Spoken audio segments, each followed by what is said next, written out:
teman-teman, kami dari kelompok 2 ingin menyampaikan hasil diskusi kami. Sebelumnya, izinkan kami memperkenalkan diri.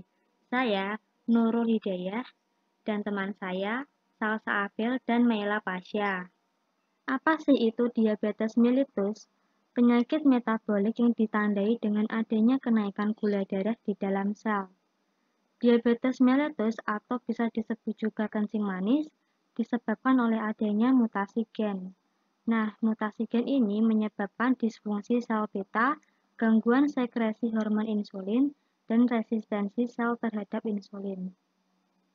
Diabetes mellitus tipe 1 disebabkan oleh pengulangan CGT yang terletak di daerah tak translasi 3 dari protein kinase distrofi myotonik pada kromosom nomor 19 lengan panjang, region ke-13, dan pita ketiga dari subregion.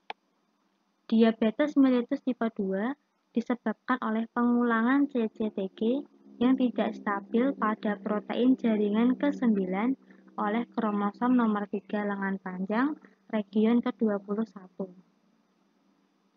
Insulin sendiri adalah hormon yang diproduksi oleh sel beta pankreas dan berperan untuk menjaga homeostatis dengan menurunkan kadar gula dalam darah. Nah, tadi kan diabetes mellitus disebabkan mutasi gen. Mutasi gen menyebabkan resistensi insulin. Itu artinya berkurangnya kemampuan insulin untuk merangsang penggunaan glukosa atau turunnya respon sel target. Ketika kita makan, makanan diubah menjadi glukosa, glukosa akan masuk ke dalam aliran darah, kemudian pankreas akan merespon sel beta dalam pankreas, akan melepaskan insulin dan memberitahu insulin untuk membantu glukosa masuk ke dalam sel. Ketika masuk ke dalam sel, akan menjadi energi. Kalau diabetes tipe 1, insulin nggak memproduksi. Jadi, ketika kita makan diubah menjadi glukosa dan glukosa akan dilepas ke dalam aliran darah, tapi di sini insulin tidak memproduksi dan tanpa insulin, glukosa akan menumpuk di aliran darah, alih-alih masuk ke dalam sel, itu yang menyebabkan glukosa dalam darah meningkat. Ada juga diabetes tipe 2. Kalau di tipe 2 ini, pankreas cuma menghasilkan sedikit insulin dan ada juga resistensi insulin. Sama ya, kita makan diubah menjadi glukosa. Sel beta dalam pankreas akan melepas beberapa insulin, tapi itu enggak cukup atau sedikit. Sedangkan akan ada resistensi insulin dan sel tidak akan merespon dengan baik terhadap insulin. Juga sel tidak akan dapat secara efektif melepas glukosa dari aliran darah. Jadi untuk mengimbangi yang dilakukan pankreas adalah menciptakan lebih banyak insulin, tapi sel masih tidak dapat merespon dengan baik. Di sini selain faktor genetik, ada juga faktor lainnya yang dapat menyebabkan diabetes mellitus, yaitu gaya hidup yang tidak sehat, obesitas, kurang beraktivitas, diet yang tidak seimbang, mempunyai riwayat penyakit jantung, mempunyai riwayat darah tinggi, usia. Makanya banyak sekali orang tua yang sudah mau jadi kakek nenek selalu diingatkan jangan terlalu banyak makan yang manis-manis dan lebih baik dijauhkan. Nah, ini masih sama kayak tadi, diabetes mellitus dapat memanggil penyakit lainnya seperti menyebabkan katarak, kanker, penyakit hati, dan juga gangguan ekskresi.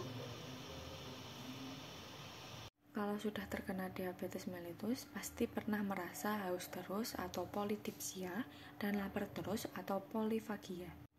Glukosuria, di mana urin mengandung gula lebih dari 180 mg per dl.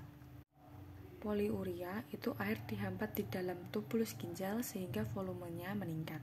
Sering pipis bolak-balik kamar mandi, terus dehidrasi dan kelelahan.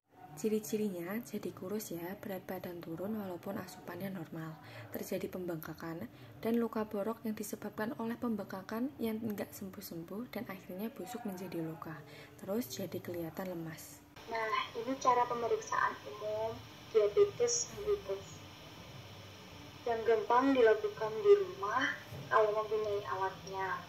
Di klinik puskesmas dan rumah sakit juga masih ada yang memakai alat ini. Jika melakukan pemeriksaan di klinik puskesmas atau rumah sakit, dipastikan sebulan sekali rutin.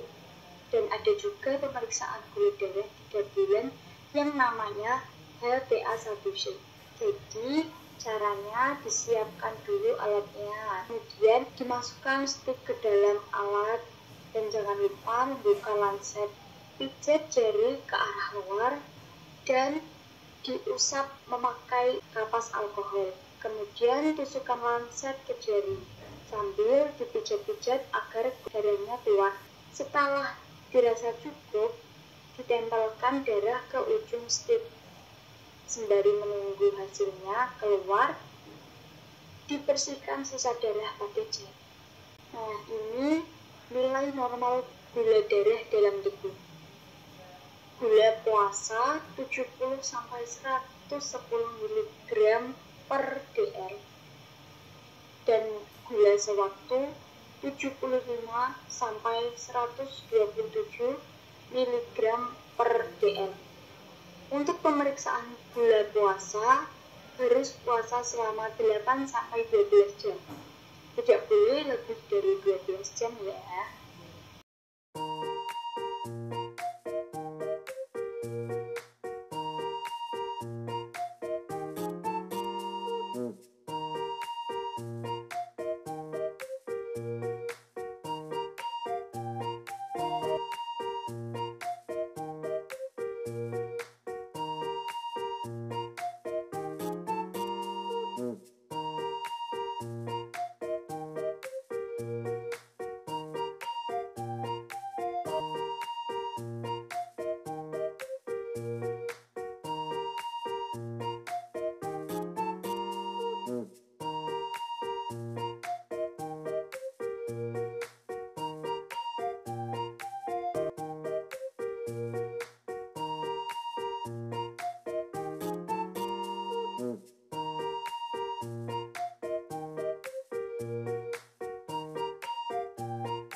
Metode isolasi DNA pada pasien diabetes mellitus tipe 2 dilakukan dengan pengambilan sampel darah langsung dan menjalani proses PCR untuk kemudian divisualisasikan dengan elektrofotoresis. Langkah isolasi DNA dimulai dengan preparasi sampel, pelisisan sel, pengikatan DNA, pencucian, dan DNA elution. Setelah itu dilakukan proses elektrofotoresis untuk memvisualisasikan hasilnya. Isolat DNA kemudian diuji kuantitatif dengan membuat pengenceran dari 20 mikroliter isolat DNA ditambah Aquades 2980 mikroliter dan kemudian pembacaan absorbansi penggunaan spektrofotometer UV phase. Sebelum menjalani proses PCR, dilakukan pemipetan PCR master mix dan penentuan suhu untuk predenaturasi, denaturasi, annealing, expansion, final extension. Proses isolasi DNA ini penting untuk mendapatkan hasil sampel DNA yang bersih dan berkualitas sebelum dilakukan analisis lebih lanjut seperti PCR.